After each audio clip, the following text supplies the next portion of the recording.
Altogether Ooky is brought to you by Cheesy Balls.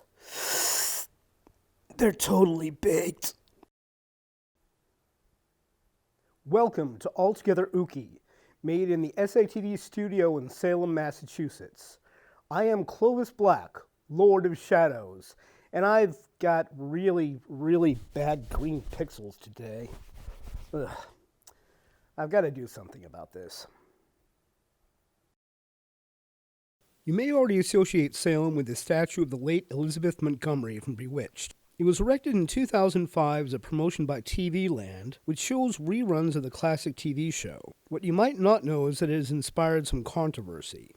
As everyone who has ever watched Bewitched knows, the program has nothing to do with real-life witches. Some local members of the Wiccan community opposed the statue for this reason. I talked with a couple of them privately, however, and they actually didn't mind at all. They got some free publicity for their businesses by complaining, and that was their real aim. Good for them. They're hustlers and talented ones. There were a few people who were offended by the statue because they figured that it didn't take the 1692 witch hysteria seriously enough, what with people being hanged and all. Then again, who cares what people like that think?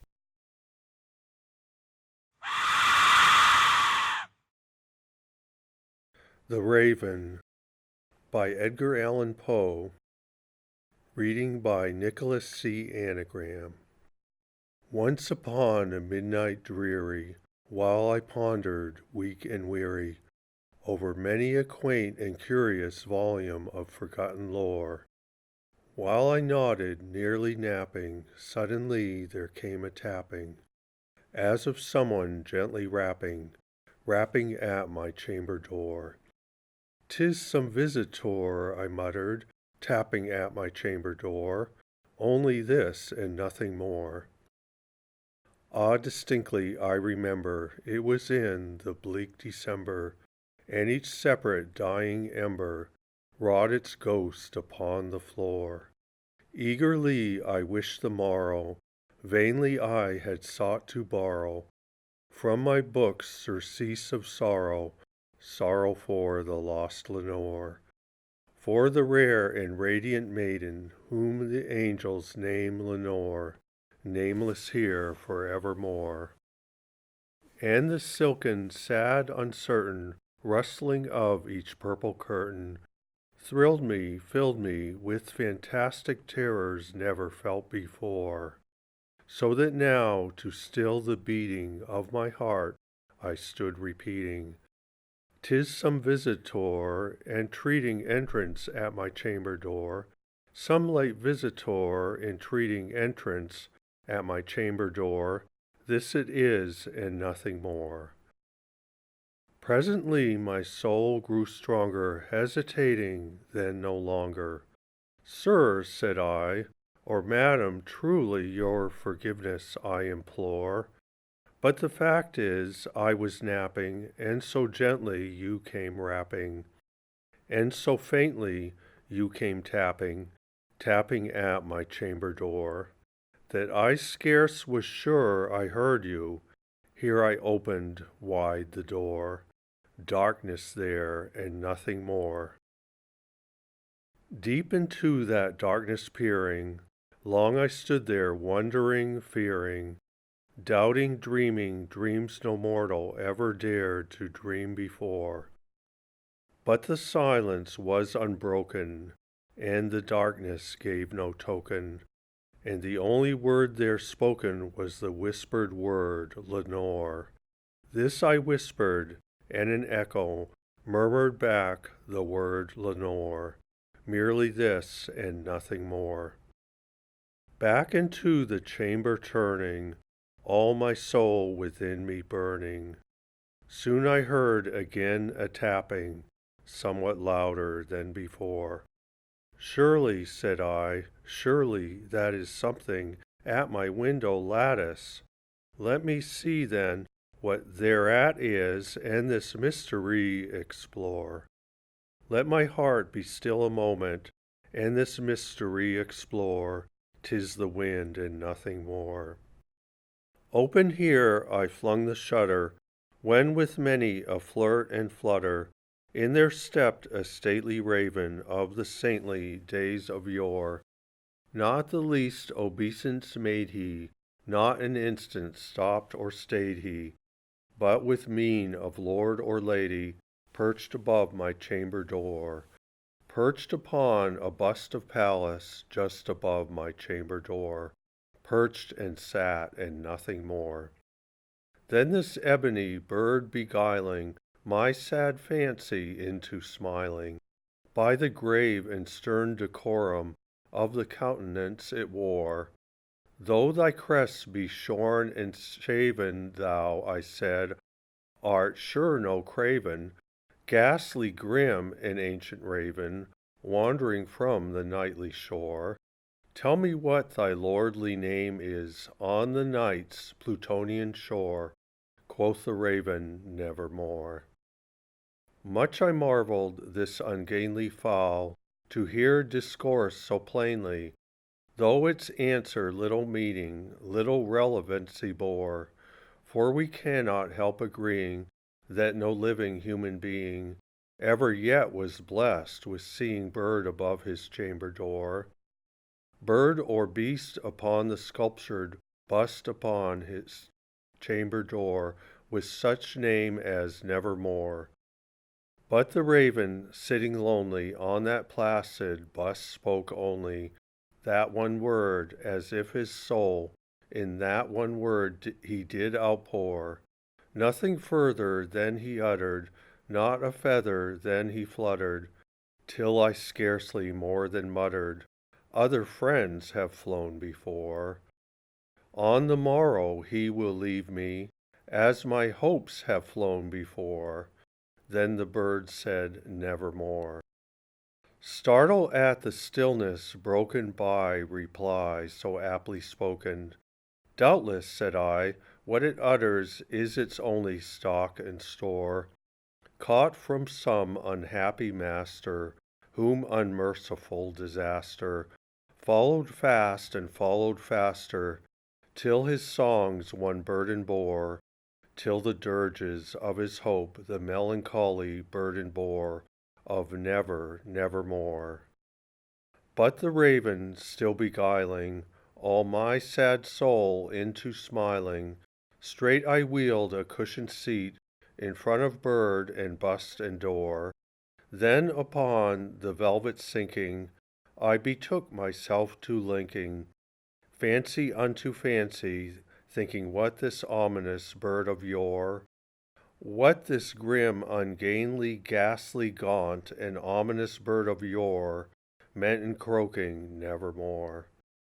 This I sat engaged in guessing, but no syllable expressing, to the fowl whose fiery eyes now burned into my bosom's core. This and more I sat divining, with my head at ease reclining on the cushion's velvet lining that the lamplight gloated o'er, but whose velvet violet lining with the lamplight gloating o'er she shall press, nevermore.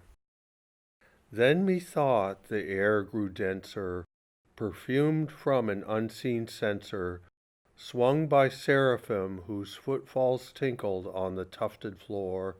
Wretch, I cried, thy God hath lent thee, by these angels he hath sent thee, respite, respite, and nepenthe from thy memories of Lenore. Quaff, O quaff this kind nepenthe, and forget this lost Lenore. Quoth the raven, nevermore. Prophet, said I, thing of evil, prophet still if bird or devil, whether tempter sent or whether tempest tossed thee here ashore, desolate yet all undaunted, on this desert land enchanted, on this home by horror haunted, tell me truly, I implore, is there balm in Gilead? Tell me, I implore. Quoth the raven, nevermore. Prophet, said I, thing of evil, prophet still if bird or devil, by that heaven that bends above us, by that God we both adore, tell this soul with sorrow laden if within the distant Aidenn it shall clasp a sainted maiden, whom the angels name Lenore, clasp a rare and radiant maiden, whom the angels name Lenore. Quoth the raven, nevermore. Be that word our sign of parting, bird or fiend, I shrieked upstarting, get thee back into the tempest and the night's Plutonian shore. Leave no black plume as a token of that lie thy soul hath spoken. Leave my loneliness unbroken, quit the bust above my door. Take thy beak from out my heart, and take thy form from off my door. Quoth the raven, nevermore. And the raven, never flitting, still is sitting, on the pallid bust of Pallas, just above my chamber door, and his eyes have all the seeming of a demon's that is dreaming, and the lamplight o'er him streaming throws his shadow on the floor, and my soul from out that shadow that lies floating on the floor shall be lifted nevermore. I already did a short biography of Edgar Allan Poe in a previous episode, so I'll give you a fun fact about ravens instead. Ravens can imitate sounds, including human speech, much as parrots and mynah birds can. A raven could be taught to say, nevermore.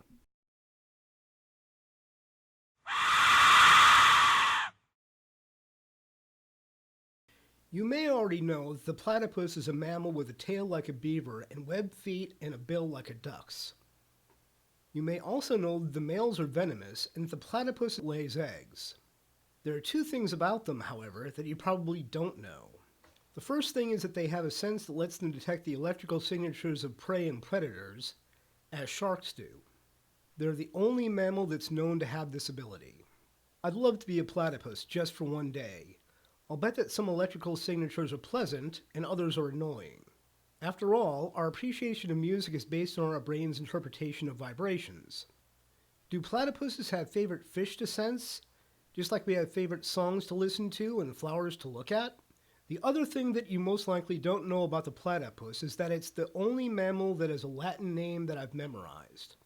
This is due to a catchy song written by Fred Rogers. Ornithorhynchus anatinus, anatinus. I promise that will be the last time you'll ever hear me sing.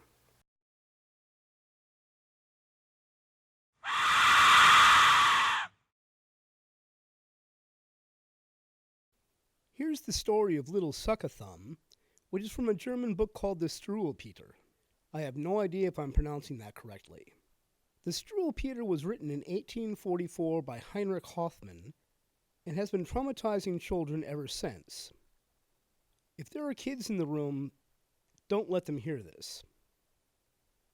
I read it when I was little, and look how I turned out. One day Mama said, "Conrad, dear, I must go out and leave you here. But mind now, Conrad, what I say. Don't suck your thumb while I'm away. The great tall tailor always comes to little boys that suck their thumbs. And ere they dream what he's about, he takes his great sharp scissors out and cuts their thumbs clean off, and then, you know, they never grow again." Mamma had scarcely turned her back. The thumb was in. Alack, alack! The door flew open. In he ran, the great long red-legged scissor man. "Oh, children, see, the tailor's come and caught our little suck-a-thumb." Snip, snap, snip, the scissors go, and Conrad cries out, "Oh, oh, oh!" Snip, snap, snip, they go so fast that both his thumbs are off at last. Mamma comes home. There Conrad stands and looks quite sad and shows his hands. "Ah," said Mamma, "I knew he'd come to naughty little Suck-a-Thumb."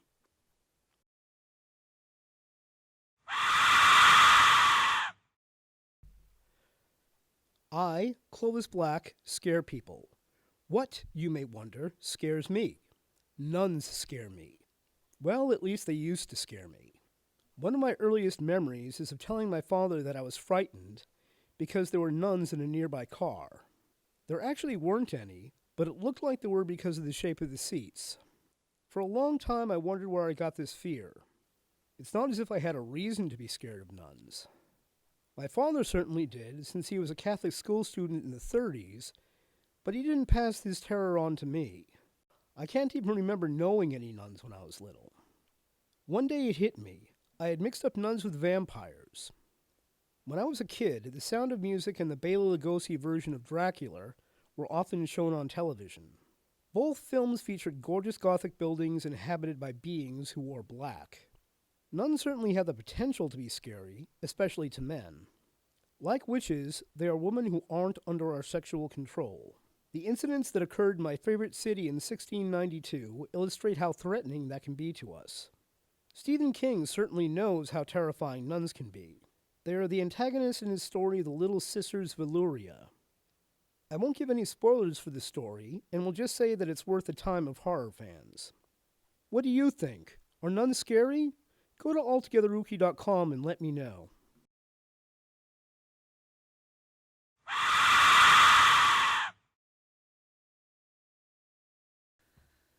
How Doth the Little Crocodile by Lewis Carroll, read by Pat Reed.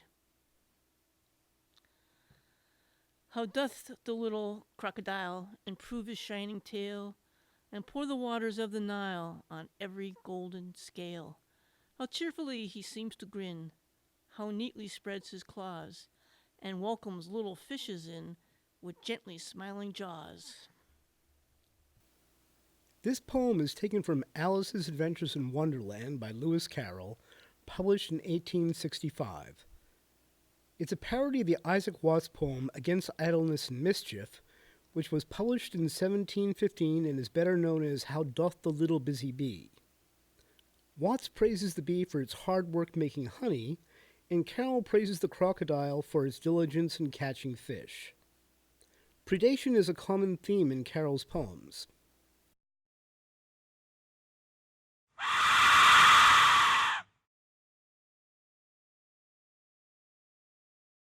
I'd like to tell you a little bit about The Point, the Salem neighborhood in which I live. I'm actually going to tell you very little about it, since there's nothing altogether ooky about it. It used to be a literal point, a peninsula. Back then it was known as Stage Point, and the residents dried fish for a living. After that, it became a French-Canadian neighborhood. Now it's largely inhabited by Dominican immigrants, which is great because Dominican food is delicious, and I can buy perfectly ripe avocados on my way home from work.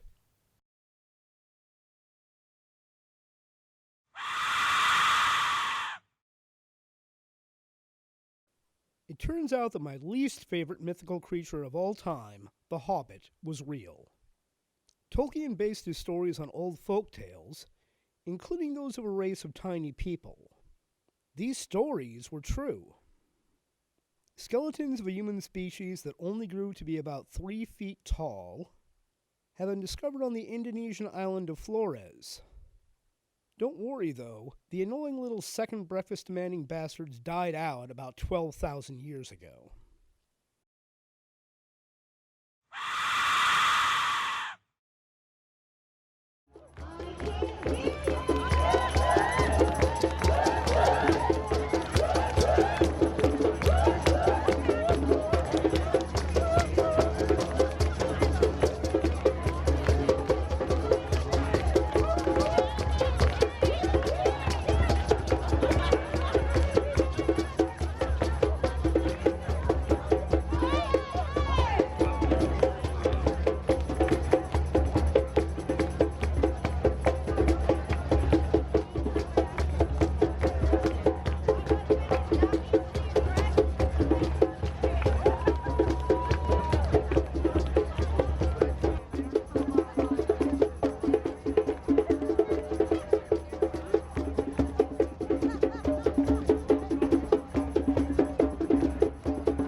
Here's yet another old comic book story from the wonderful site comicbookplus.com.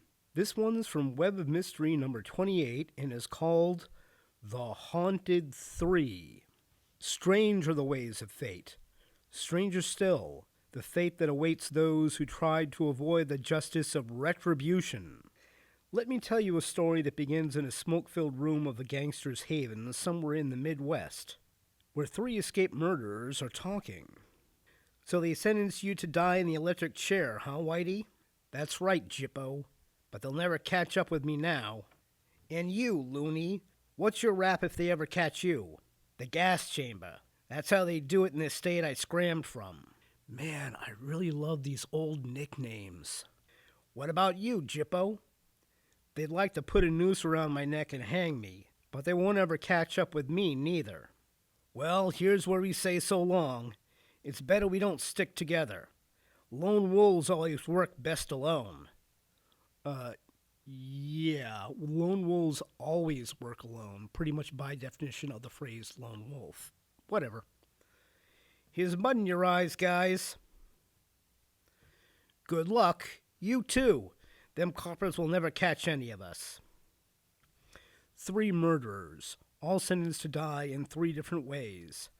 Can they beat their just desserts? Watch and see what happens. That night, Looney stations himself at a traffic intersection. I gotta get me a car to get out of this burg. Besides, I don't like rain. Ah, this is perfect. The light turned red and that guy stopped. Good. He's got his window rolled down. Okay, Mac, get out. I'm taking over this jalopy. But you can't.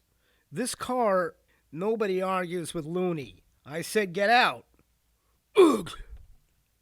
That guy must be a fresh air fiend leaving his window rolled down and letting rain come in all over him. I'm rolling it up pronto.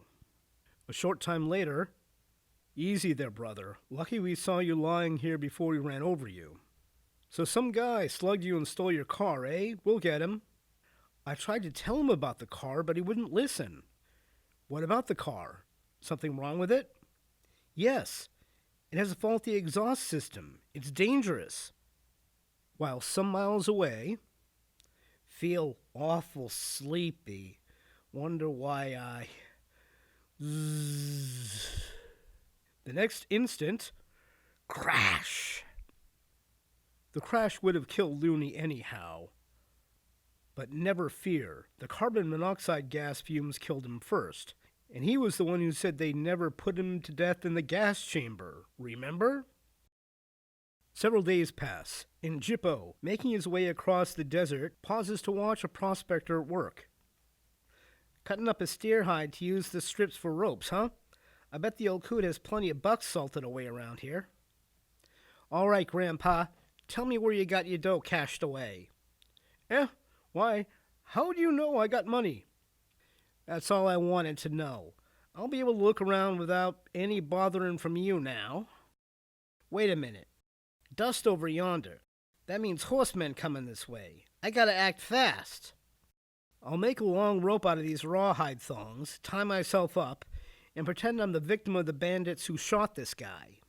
After they leave, I'll sneak back here and search his shack from top to bottom. Them cowboys must have turned off in another direction. The dust is fading off. I'd better get these thongs off fast. Hey, what's the matter? I tied these knots. Why can't I untie them now? Now I know. The sun dried the rawhide and made them tighter. I can't breathe. I can't breathe. Ugh! Yes, the rawhide thongs dried in the sun, and Jippo died a horrible death in the desert. The thongs choked him to death, just as if a noose had been put around his neck. And he said they'd never hang him, remember? Meanwhile, Whitey plays his game more carefully than the others.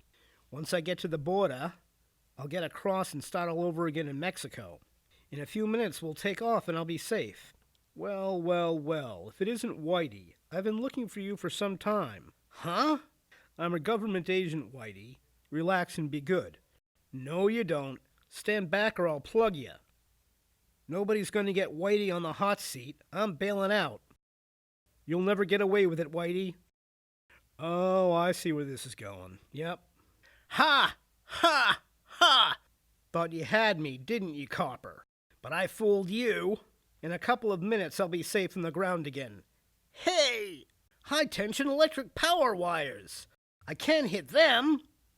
Aye! Yes, indeed. Whitey met his death by electrocution as surely as if he had been strapped into the electric chair to which he was sentenced. Strange indeed are the fates men meet when they dare to gamble against the unknown. Next issue, I'll tell you another tale of humans against retribution. I've got a message for my so-called friends who have never helped me with this show. I'm sick of your excuses. Oh, I have a full-time job and a baby to take care of. What's more important, continuing the human species or recording stuff for my show? Time to steal another catchphrase. Movie in the hole. What if Artie actually is Joel? Yes, I know that Artie is played by Joel Hodgson, but what if Artie is actually Joel Robinson, the character, in disguise? By the way, just on the off chance that anyone from Mystery Science Theater 3000 is watching this, I have 4 words for you. 50 Shades of Grey.